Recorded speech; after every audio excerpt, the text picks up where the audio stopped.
Hi dears, welcome to the session on cognitive apprenticeship, a constructivist strategy that can be implemented in the constructivist classroom. Cognitive apprenticeship, ജ്ഞാനാത്മക പരിശീലന പ്രക്രിയ മാതൃക. അതായത് കൂടുതൽ വൈദഗ്ധ്യമുള്ള ഒരാളുടെ കീഴിൽ നിന്നുകൊണ്ട് ഒരു പഠിതാവ് ചിന്താ നൈപുണിയിലൂടെയും അതീത ചിന്താ നൈപുണിയിലൂടെയും പരിശീലനം നേടുന്ന ഒരു പ്രക്രിയ. അതാണ് കൊഗ്നിറ്റീവ് അപ്രന്റീസ്ഷിപ്പ് അല്ലെങ്കിൽ ജ്ഞാനാത്മക പരിശീലന പ്രക്രിയ മാതൃക എന്നതുകൊണ്ട് ഉദ്ദേശിക്കുന്നത്.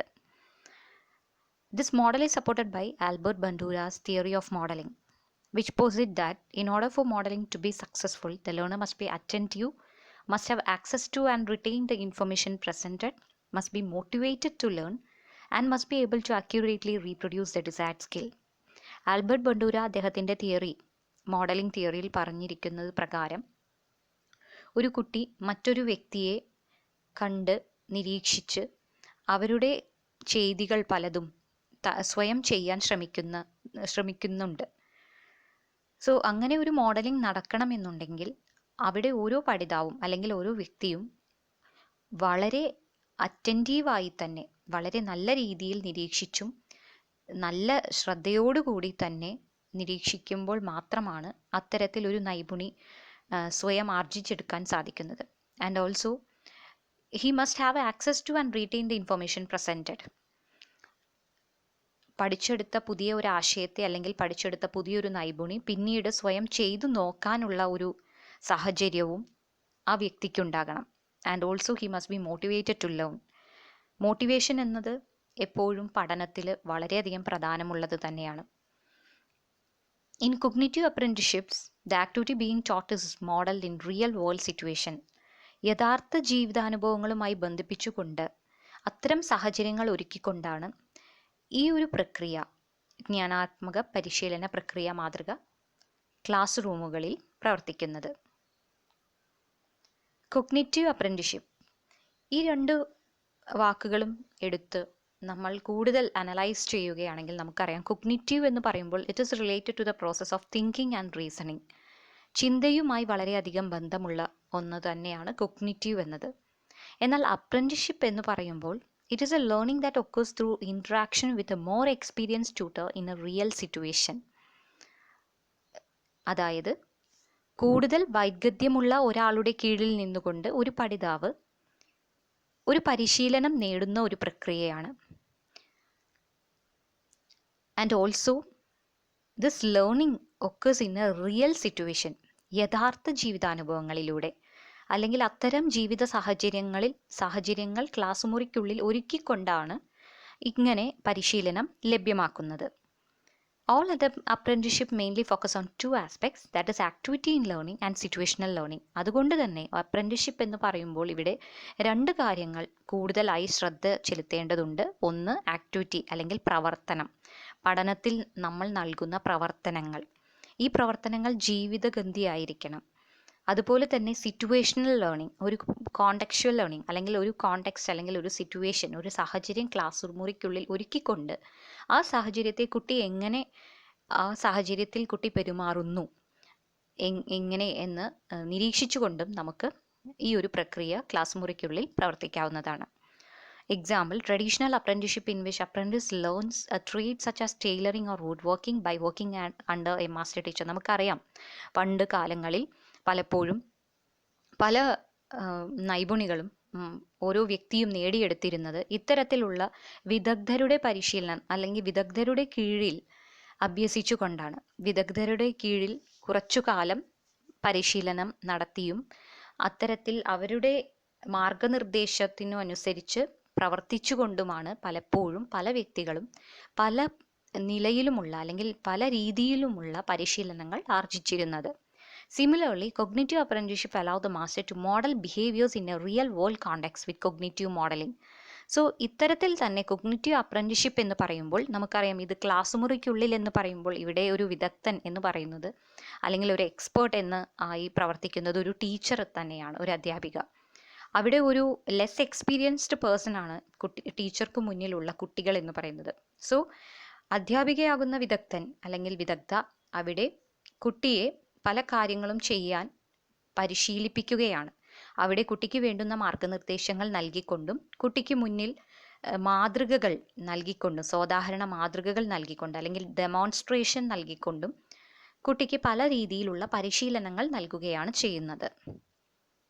An apprentice first observes the master executing the process and this is called modeling. Apprentice എന്ന് പറയുമ്പോൾ നമുക്കറിയാം, ആരാണോ പരിശീലനം നേടിയെടുക്കാൻ ശ്രമിക്കുന്നത് അല്ലെങ്കിൽ ഒരു തൊഴിൽ പരിശീലകൻ, ഇവിടെ വിദ്യാഭ്യാസം എന്ന് പറയുമ്പോൾ ഇവിടെ കുട്ടികൾ തന്നെ, വിദ്യാർത്ഥികൾ. So at first these apprentice observes a master executing the process. വിദഗ്ധൻ അല്ലെങ്കിൽ തനിക്ക് മുന്നിലുള്ള എക്സ്പേർട്ട് എങ്ങനെയാണോ പ്രക്രിയ ചെയ്തു തീർക്കുന്നതെന്ന് കുട്ടികൾ ആദ്യം വളരെ നല്ല രീതിയിൽ തന്നെ നിരീക്ഷിക്കുന്നു. ഇതിനെ നമുക്ക് മോഡലിംഗ് എന്ന് പറയാം.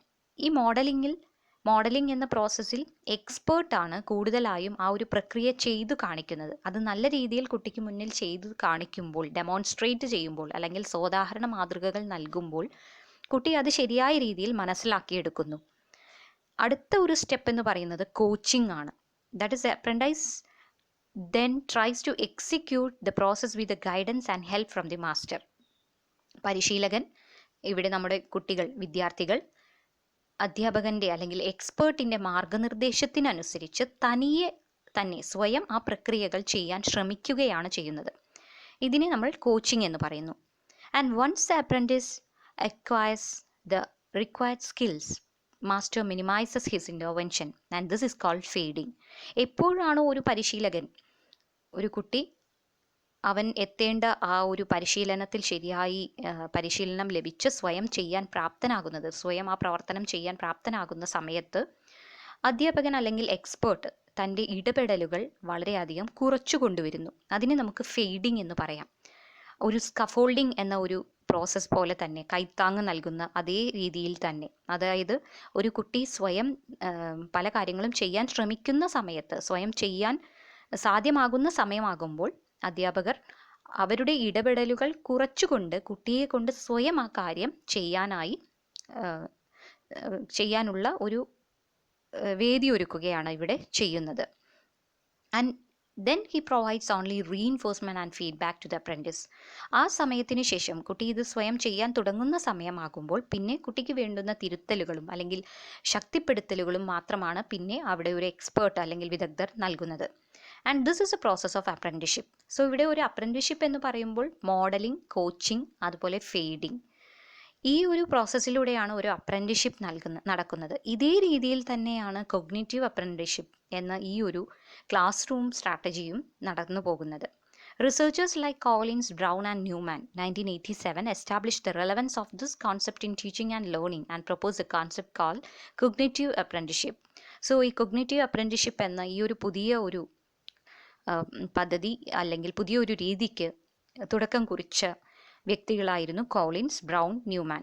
ഇവരും ഇതേ രീതിയിൽ തന്നെ എങ്ങനെയാണോ അപ്രൻറ്റിഷിപ്പ് എന്ന രീതിയിൽ ഓരോ വ്യക്തിയും അല്ലെങ്കിൽ ഓരോ പരിശീലകരും പുതിയ പല നൈപുണികളും നേടിയെടുത്തിരുന്നത്, അതേ രീതിയിൽ തന്നെ എങ്ങനെ നമുക്ക് വിദ്യാഭ്യാസ പ്രക്രിയയിലും ഇതേ രീതിയെ കൊണ്ടുവരാം എന്ന് ഇവർ നമുക്ക് കാണിച്ചു തന്നു.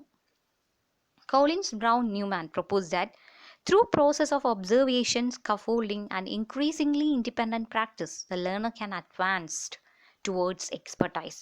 അതായത് ഓരോ കുട്ടിക്കും നല്ല രീതിയിൽ നിരീക്ഷിച്ച് മനസ്സിലാക്കിയതിനു ശേഷം ഓരോ പ്രവർത്തനങ്ങളും അല്ലെങ്കിൽ ചെയ്യേണ്ട ഓരോ കാര്യങ്ങളിലും ശരിയായ പരിശീലനം ലഭ്യമാക്കുന്നതിൻ്റെ വഴിയിൽ അവിടെ ശരിയായ നിരീക്ഷണത്തിന് ശേഷം പിന്നീട് സ്കഫോൾഡിംഗ് അല്ലെങ്കിൽ കൈത്താങ്ങ് അതായത് അധ്യാപകരുടെ അല്ലെങ്കിൽ പരിശീലകൻ്റെ മാർഗനിർദ്ദേശത്തിനനുസരിച്ച് പിന്നീട് പ്രവർത്തിക്കുന്നു.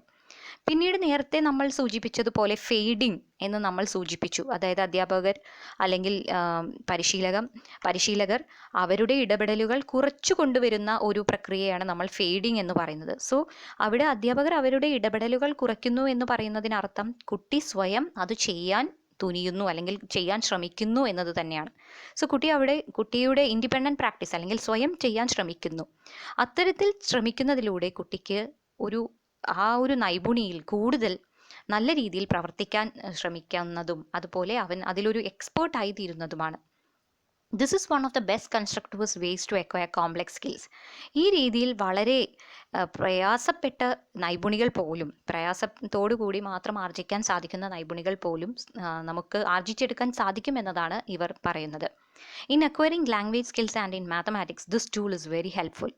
Cognitive apprenticeship concentrates on using complex skills in solving problems and completing the task. It promotes authentic learning as well as applying the skills in various contexts. And this is also called as situational learning. So, ഇത്തരം സാഹചര്യങ്ങൾ അല്ലെങ്കിൽ situations, ജീവിതവുമായി ബന്ധമുള്ള രീതിയിലുള്ള real life situations, അത്തരം situations class മുറിക്കുള്ളിൽ ഒരുക്കിക്കൊണ്ട് കുട്ടികളെ ആ രീതിയിൽ എങ്ങനെ പ്രവർത്തിക്കാൻ പ്രാപ്തരാക്കാം എന്നതാണ് ഈ ഒരു പുതിയ രീതി നമുക്ക് മുന്നിൽ കാണിച്ചു തരുന്നത്. ഇത്തരം സിറ്റുവേഷൻസ് അല്ലെങ്കിൽ സാഹചര്യങ്ങൾ ഉപയോഗിച്ചുകൊണ്ടുള്ള ഒരു പഠനമായതുകൊണ്ട് തന്നെ ഇതിനെ നമുക്ക് സിറ്റുവേറ്റഡ് ലേണിംഗ് അല്ലെങ്കിൽ സിറ്റുവേഷണൽ ലേണിംഗ് എന്നും സൂചിപ്പിക്കാവുന്നതാണ്. So this is also called as situated learning, as learner learns a specific skills in a particular situation where those particular skills are required.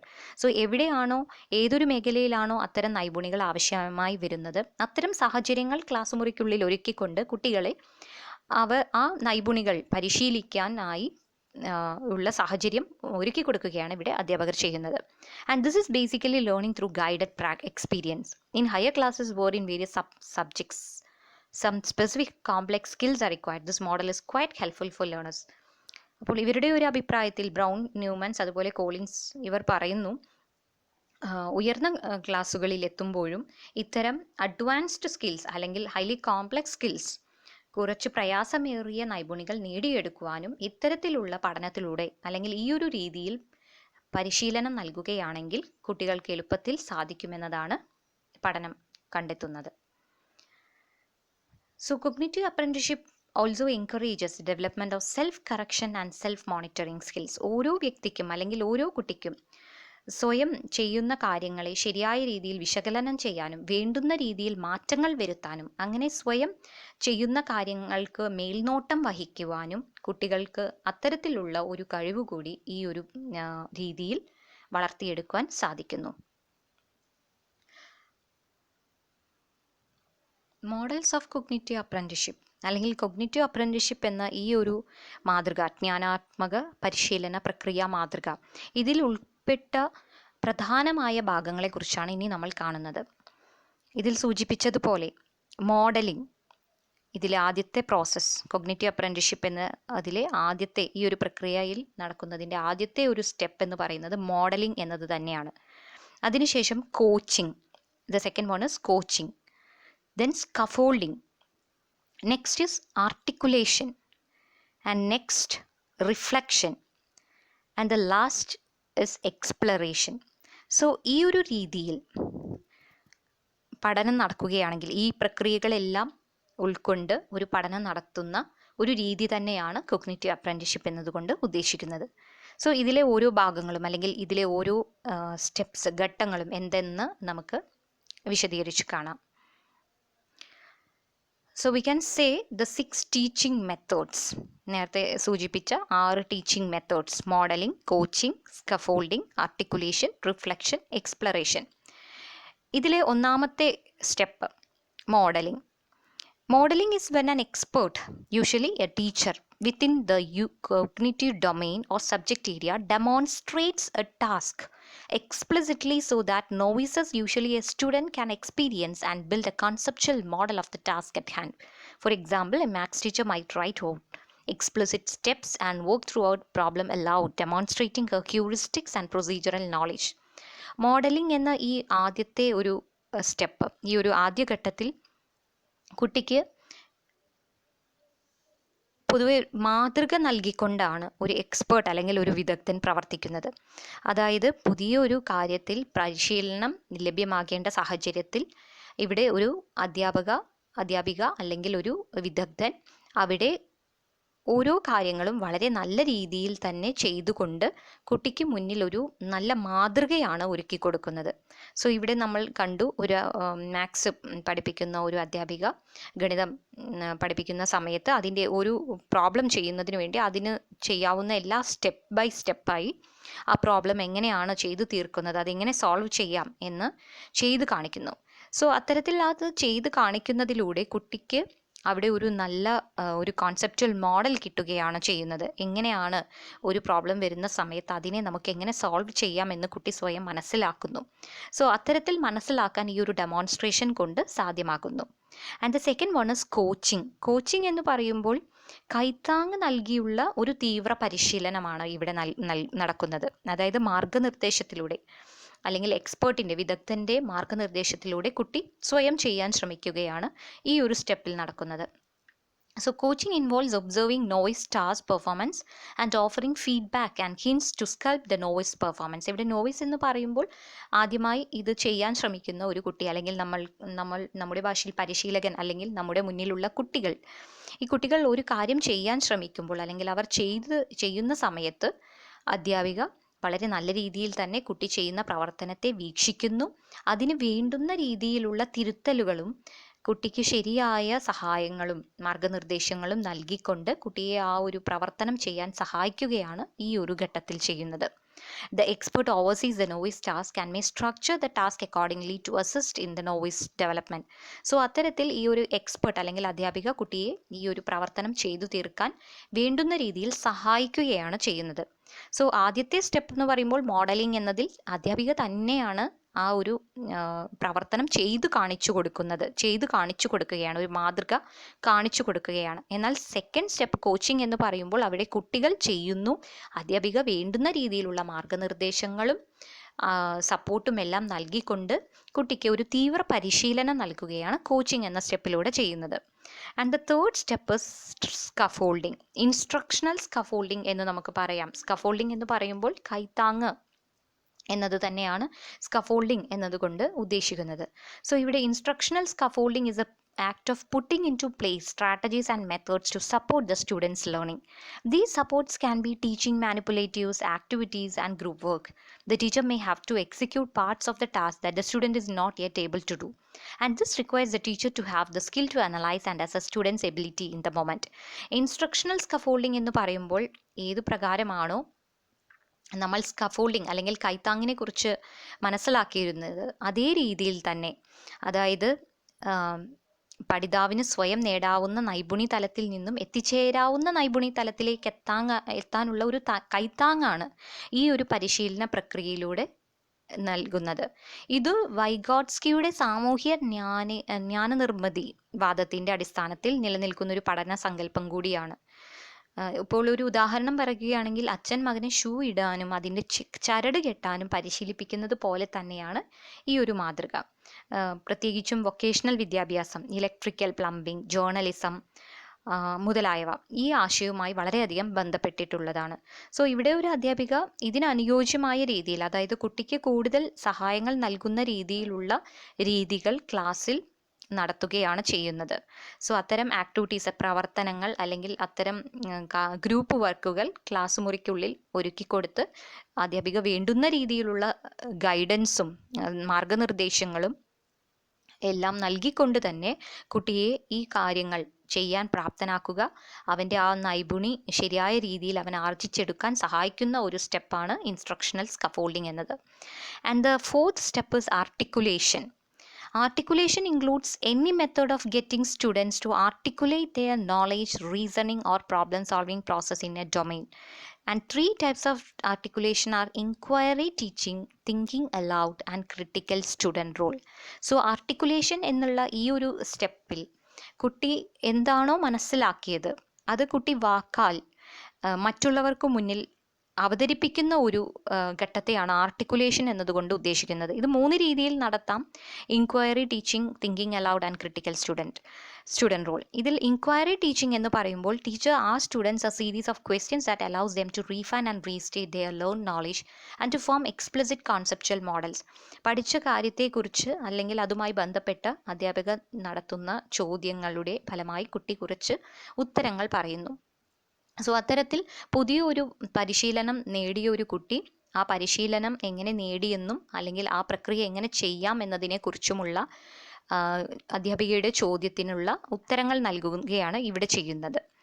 And the second may be thinking aloud. Thinking aloud എന്ന് പറയുമ്പോൾ it requires the students to articulate their thoughts while solving problems. അതായത് കുട്ടി പരിശീലനം ലഭിച്ചതിന് ശേഷം ഒരു പ്രക്രിയ ചെയ്യാൻ സ്വയം പ്രാപ്തനാകുമ്പോൾ അവിടെ ആ കുട്ടി സ്വയം പ്രവർത്തനം ചെയ്യുന്നതോടൊപ്പം തന്നെ എങ്ങനെ താൻ ആ ഓരോ പ്രവർത്തനങ്ങളും ചെയ്യുന്നു എന്ന് കുട്ടി സ്വയം അവിടെ വിശദീകരിക്കുകയാണ്. സോ അവിടെ കുട്ടി ഉറക്കെ തന്നെ തിങ്കിങ് അലൗഡ്, ഉറക്കെ തന്നെ തൻ്റെ ചിന്തകളും താൻ ചെയ്യുന്ന പ്രക്രിയയിലെ ഓരോ കാര്യങ്ങളും വളരെ നല്ല രീതിയിൽ മറ്റുള്ളവർക്ക് മുന്നിൽ വിശദീകരിച്ച് നൽകുകയാണ് ഈ ഒരു സ്റ്റെപ്പിൽ ചെയ്യുന്നത്. Students assuming a critical role. ഇനി അടുത്തതായി ക്രിട്ടിക്കൽ സ്റ്റുഡൻറ് റോൾ എന്ന ഒരു പ്രക്രിയയിലൂടെ നമുക്ക് ആർട്ടിക്കുലേഷൻ നടത്താം എന്നത് പറയുന്നുണ്ട്. അവിടെ ചെയ്യുന്നത് the students assuming a critical role monitor others in cooperative activities and draw conclusions based on the problem solving activities. ഒരുമിച്ച് ഇരുന്നു കൊണ്ട് അല്ലെങ്കിൽ കുട്ടികൾ മറ്റു കുട്ടികളുമായി ഒത്തുകൂടി ഒരു കാര്യം ചെയ്യാൻ ശ്രമിക്കുന്ന സമയത്ത് ഇതേപോലെ നല്ല രീതിയിൽ മോണിറ്റർ ചെയ്യാൻ, ഒരു പ്രക്രിയ ചെയ്യാൻ മറ്റു കുട്ടികൾക്ക് വേണ്ടുന്ന മാർഗനിർദ്ദേശങ്ങൾ നൽകാവുന്ന തരത്തിൽ എത്തുകയാണ് ഇവിടെ ഒരു ക്രിട്ടിക്കൽ റോൾ മോണിറ്ററായി വർത്തിക്കുന്ന ഒരു കുട്ടി ചെയ്യുന്നത്. സോ ആ ഒരു സമയത്ത് കുട്ടി മറ്റു കുട്ടികളെ ഈ ഒരു പ്രക്രിയ ചെയ്യാൻ എങ്ങനെയാണ് താൻ ചെയ്തത്, ഏതെല്ലാം വഴികളിലൂടെയാണ്, എന്തെല്ലാം അവിടെ ചെയ്തു തീർക്കേണ്ടതുണ്ട്, ഇത്തരം കാര്യങ്ങളെക്കുറിച്ച് മറ്റു കുട്ടികൾക്ക് മുന്നിൽ വിശദീകരിച്ചു നൽകുന്നു. So articulation is described as consisting of 2 aspects, separating component knowledge and skills to learn them more effectively, and more common verbalizing or demonstrating knowledge and thinking process in order to expose and clarify them. So articulation എന്ന് പറയുമ്പോൾ കുട്ടി മനസ്സിലാക്കിയ അല്ലെങ്കിൽ കുട്ടി നേടിയെടുത്ത പുതിയ നൈപുണി, ആ നൈപുണി കുട്ടി മറ്റുള്ളവർക്ക് മുന്നിൽ അവതരിപ്പിക്കുക, ഡെമോൺസ്ട്രേറ്റിംഗ് ദ സ്കിൽ. അതോടൊപ്പം തന്നെ അതെങ്ങനെ ചെയ്യുന്നു എന്ന് കുട്ടി വളരെ നല്ല രീതിയിൽ വെർബലൈസിങ് അല്ലെങ്കിൽ അത് നല്ല രീതിയിൽ തന്നെ വിശദീകരിച്ചു നൽകുകയും ചെയ്യുന്നു എന്നതാണ് ആർട്ടിക്കുലേഷൻ എന്ന ഈ ഒരു ഘട്ടത്തിൻ്റെ പ്രത്യേകത. And the next step, that is the 5th step, that is reflection. Reflection allows students to compare their own problem solving process with those of an expert, another student, and ultimately an internal cognitive model of expertise. A technique of reflection could be to examine the past performances of both expert and novice and to highlight the similarities and differences. The goal of reflection is for students to look back and analyze their performance with a desire for understanding and improvement towards the behavior of an expert. So ഇവിടെ reflection എന്ന് പറയുമ്പോൾ കുട്ടി സ്വയം വിലയിരുത്തുകയാണ് ചെയ്യുന്നത്. താൻ എങ്ങനെയാണ്, ഏത് രീതിയിലാണ് ഈ ഒരു പരിശീലനം നേടിയതിനു ശേഷം ഒരു പ്രവർത്തനം ചെയ്യാൻ പ്രാപ്തനായത്, ആ രീതിയിലുള്ള പ്രവർത്തനം താൻ ശരിയായ രീതിയിൽ ചെയ്യുന്നുണ്ടോ, അവിടെ എന്തെങ്കിലും മാറ്റങ്ങൾ ആവശ്യമുണ്ടോ, ഇത്തരത്തിൽ കുട്ടി സ്വയം ചിന്തിക്കുകയാണ്. കുട്ടി സ്വന്തം പ്രവർത്തനത്തെ ഒരു എക്സ്പേർട്ടിൻ്റെ പ്രവർത്തനം അല്ലെങ്കിൽ അധ്യാപകൻ്റെ പ്രവർത്തനവുമായും അതുപോലെ തന്നെ മറ്റു കുട്ടികളുടെ പ്രവർത്തനങ്ങളുമായും താരതമ്യം ചെയ്തതിനു ശേഷം തൻ്റെ പ്രവർത്തനങ്ങൾക്ക് മാറ്റങ്ങൾ വരുത്തേണ്ടതുണ്ടോ എന്ന് സ്വയം മനസ്സിലാക്കുന്നു. അതിനനുസരിച്ച് കുട്ടി വരുത്തേണ്ടതായ മാറ്റങ്ങൾ അല്ലെങ്കിൽ തിരുത്തലുകൾ തൻ്റെ പ്രക്രിയയിലും വരുത്തുന്നു. ഇത്തരത്തിൽ കുട്ടി സ്വയം ചെയ്യേണ്ട പ്രവർത്തനങ്ങളിൽ മാറ്റങ്ങൾ വരുത്തി കൂടുതൽ നല്ല രീതിയിൽ ഈ നൈപുണി പരിശീലിക്കാൻ ശ്രമിക്കുകയാണ് ഈ ഒരു സ്റ്റെപ്പിൽ ചെയ്യുന്നത് അല്ലെങ്കിൽ ഈ ഒരു ഘട്ടത്തിൽ നടക്കുന്നത്. And the last one is exploration. It involves giving students room to problem solve on their own and teaching students exploration strategies. The former requires the teacher to slowly withdraw the use of supports and scaffolds not only in problem solving methods but problem setting methods as well. അതായത് ചുറ്റുപാടിനെ നിരീക്ഷിച്ചുകൊണ്ട് അവിടെ നിന്നും വരുന്ന പ്രശ്നങ്ങളെ സ്വയം മനസ്സിലാക്കി സ്വയം അതിനെ സമീപിക്കാൻ കുട്ടി സ്വയം പ്രാപ്തനാവുകയാണ് ഈ ഒരു അവസാന ഘട്ടത്തിൽ നടക്കുന്നത്. സോ തനിക്ക് മുന്നിലുള്ള പ്രോബ്ലം അല്ലെങ്കിൽ തനിക്ക് മുന്നിലുള്ള പ്രശ്നത്തെ കണ്ടെത്തി അതിനെ ശരിയായി മനസ്സിലാക്കി അതിനെ ശരിയായ രീതിയിൽ സമീപിക്കാൻ കുട്ടി സ്വയം ശ്രമിക്കുകയാണ് എക്സ്പ്ലറേഷൻ എന്ന ഈ ഒരു ഘട്ടത്തിൽ നടക്കുന്നത്. സോ അവിടെ അധ്യാപകൻ അവരുടെ ഇടപെടലുകൾ വളരെ അധികം കുറയ്ക്കുകയാണ് ചെയ്യുന്നത്. അധ്യാപകൻ തൻ്റെ ഇടപെടലുകൾ വളരെ നല്ല രീതിയിൽ തന്നെ കുറയ്ക്കുന്നു. അവിടെ കുട്ടി തന്നെയാണ് സ്വയം മുന്നിട്ട് ഈ ഓരോ പ്രശ്നങ്ങളെയും പരിഹരിക്കാൻ ശ്രമിക്കുന്നത്. and the latter requires a teacher to show the students how to explore, research and develop hypothesis. ഏതെല്ലാം രീതിയിലാണോ പുതിയ പ്രശ്നങ്ങളെ അഭിമുഖീകരിക്കേണ്ടത്, അവിടെ എങ്ങനെയാണ് നമുക്കൊരു പുതിയ പ്രശ്നം അനുഭവപ്പെടുമ്പോൾ അതിനെ ഏതെല്ലാം രീതിയിൽ നമുക്ക് ഹൈപ്പോത്തസിസ് ഉണ്ടാക്കാം എന്നെല്ലാം ഇത്തരം അറിവുകളാണ് അവിടെ അധ്യാപകൻ കുട്ടികൾക്ക് നൽകുന്നത്. And exploration allows the student to frame interesting problems within the domain for themselves and then take the initiative to solve these problems. So കുട്ടി ഇത്തരത്തിൽ ഈ ഒരു ഘട്ടത്തിലെത്തുമ്പോൾ കുട്ടി സ്വയം പല പുതിയ ചിന്തയിലൂടെയും അല്ലെങ്കിൽ നല്ല രീതിയിൽ തന്നെ ചിന്തകൾ, അത് ചിന്താ നൈപുണിയിലൂടെയും അതുപോലെ അതീത ചിന്താ നൈപുണിയിലൂടെയും മെറ്റാകോഗ്നീഷൻ, ഇത്തരത്തിൽ കുട്ടി സ്വയം മുന്നിലുള്ള പ്രശ്നങ്ങൾക്ക് പരിഹാരം കണ്ടെത്താൻ ശ്രമിക്കുകയാണ് ചെയ്യുന്നത്.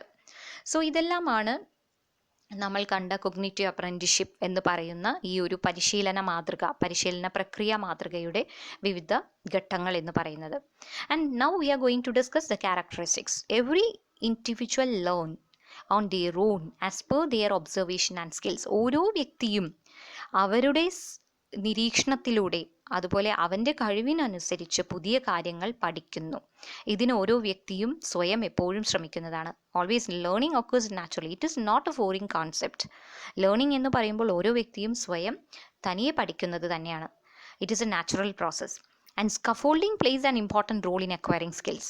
അവിടെ കുട്ടിക്ക് നൽകേണ്ട ഒരു കാര്യം ഒരു കൈത്താങ്ങ് മാത്രമാണ്.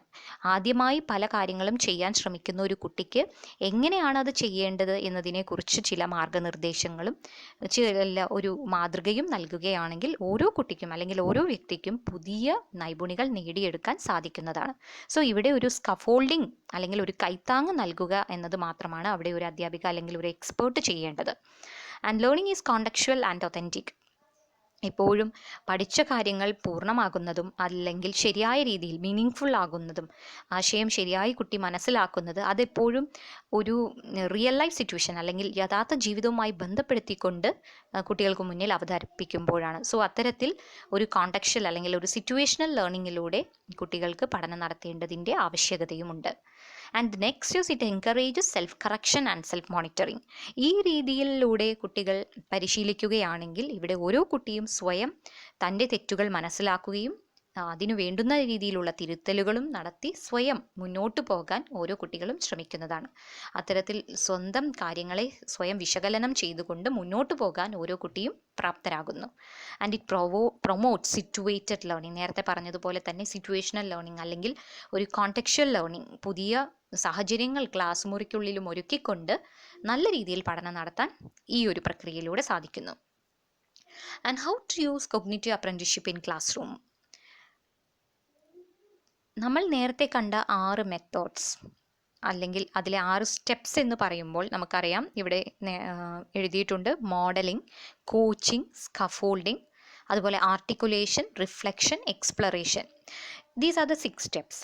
ഈ 6 സ്റ്റെപ്സ് അല്ലെങ്കിൽ ഈ 6 ഘട്ടങ്ങളിലൂടെയാണ് ഈ ഒരു പരിശീലന മാതൃക പൂർത്തിയാകുന്നത്. ഇതെങ്ങനെ നമുക്ക് ക്ലാസ് മുറിക്കുള്ളിൽ നടത്താം എന്നതിൻ്റെ ചെറിയ ഒരു ഉദാഹരണമാണ് ഇവിടെ നൽകുന്നത്.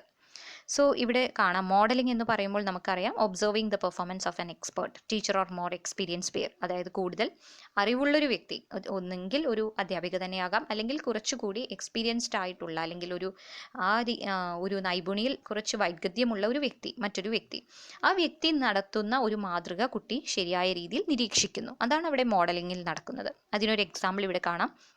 Reading of various types of poem with modulation of voice and using body language. അപ്പോൾ ഒരു അധ്യാപിക എങ്ങനെയാണ് ഒരു പോയട്രി റിസൈറ്റ് ചെയ്യേണ്ടത് എന്നതിനെ കുറിച്ച് നല്ലൊരു മാതൃക നൽകുന്നു.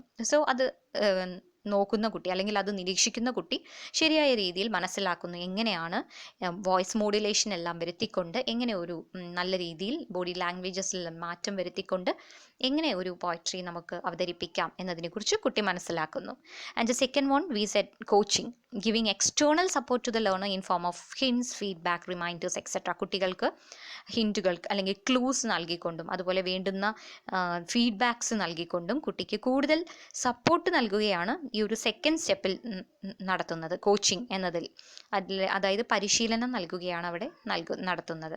സോ അവിടെ ഒരു എക്സാമ്പിൾ എന്ന് പറയുമ്പോൾ observing learners while they are summarising any historical description or essay and giving them appropriate hints of feedbacks to bring out the best from dum.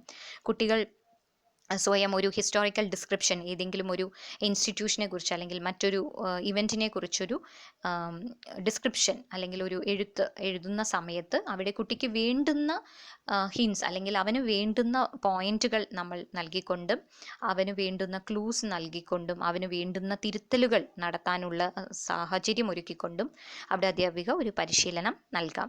Scaffolding എന്ന് പറയുമ്പോൾ നമ്മൾ നേരത്തെ സൂചിപ്പിച്ചതുപോലെ തന്നെ helping the learner in starting and gradually fading the support. അവിടെ കുട്ടിക്ക് തുടങ്ങാനായി കുട്ടിയെ സഹായിക്കുന്നു. ഒരു പ്രവർത്തനത്തിൻ്റെ ആദ്യഘട്ടത്തിൽ നമ്മൾ സഹായം നൽകുന്നു, എന്നാൽ പിന്നീട് കുട്ടി അത് ചെയ്യാൻ തുടങ്ങുമ്പോൾ അവിടെ മെല്ലെ മെല്ലെ അധ്യാപിക തൻ്റെ ഇടപെടലുകൾ കുറയ്ക്കുന്നു. പിന്നീട് കുട്ടി സ്വയം ആ കാര്യം ചെയ്യാൻ പ്രാപ്തനാവുകയാണ്.